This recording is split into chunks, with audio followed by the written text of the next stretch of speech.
Hey wig friends, I wanted to jump back on here and talk a little bit to some of the newer wig wearers about head size.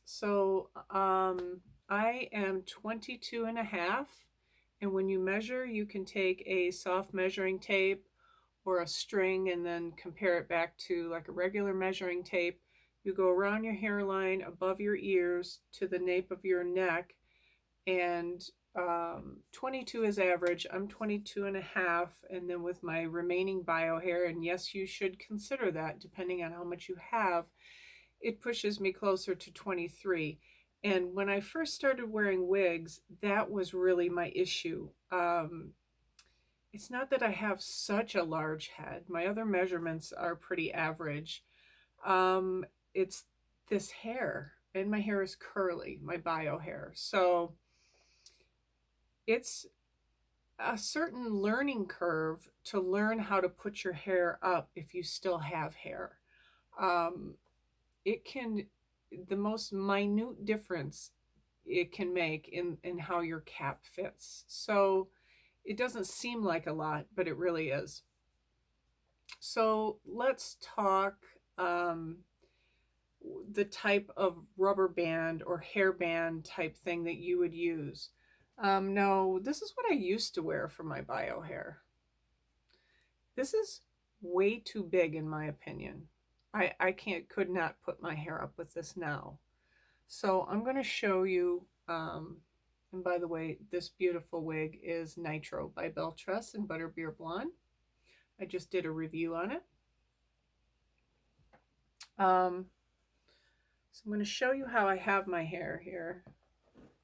So I've got a very kind of loose band here, and then this clip. And you can sort of, it's sort of trial and error on what will work. I have bigger ones and they're too big and they'll actually stick up through the cap. This one works really well. And then the band I'm using, of course I had to grab a ratty one. It's got hair on it. See how thin that is? It's very, very thin. All right, so, and I do it, only wrap it around twice. You don't want that so tight that it won't give. So you do it just 2 times around or so, depending on how thick your hair is. So it's not real tight. I slick my hair back when it's wet. I use a little bit of gel, and then I take this ponytail while it's wet and I pin it up the back of my head to dry. And then I just go about my business in my house. After a couple days, even the next day, my hair, it gets more and more difficult. So I usually try not to wash my hair every day. So even if I go a couple days, but it's really tough because my hair wants to be fluffy. Fluffy does not work well under my wig caps. And you have to kind of brush the tangles out of your hair. You don't want it to be a matted mess. The minute I touch a brush to this, it gets big. My hair loss, as you can see, is on top and kind of here at the sides. So I'm going to show you what happens. Oh my gosh, my hair can get big. I've got a ton of hair, just not where I need it. So, oof. So what I would do is use water and get this to lay back down. That little bit of fluff that I just did to this will affect how this wig fits me when I put it back up, even wetting it. Once this ponytail has been brushed through, I'm on the downside for this stuff to fit me well. And I just go throw it right back up. And because of my head size, I do not wear a wig grip. This ponytail sort of anchors it in the back, and then I have enough bio hair here that, and combined with the size of my head, I don't have to wear a wig grip or anything, thank goodness, because I don't think I could stand it. So it makes it so easy. I just put it on, and go. Oh yeah, see, that doesn't want to fit quite as well. Um, Also, if you take a shower, wash your remaining bio hair, slick it back like I said, and it's wet and you want to go, you don't have time to wait for it to dry.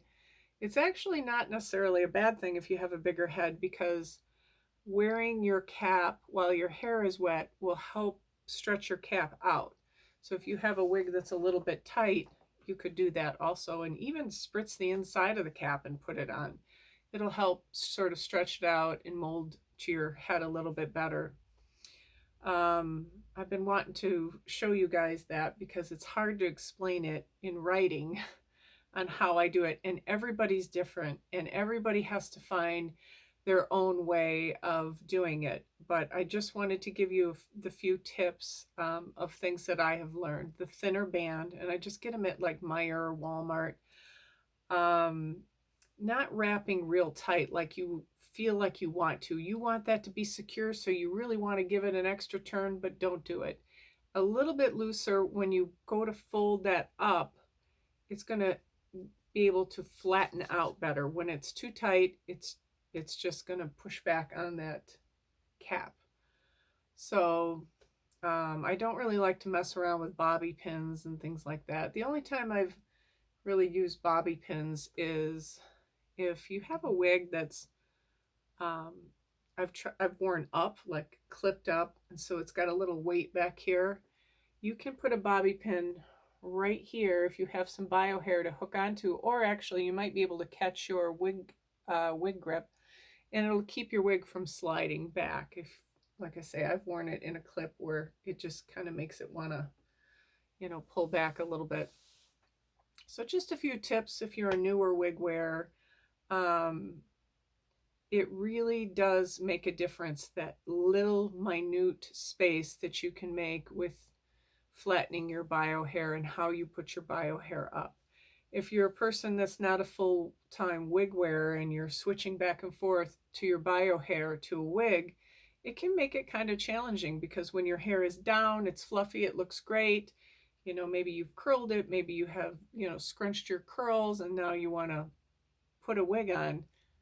If you have a average to average large head, you may have to wet that hair down to get it to fit right.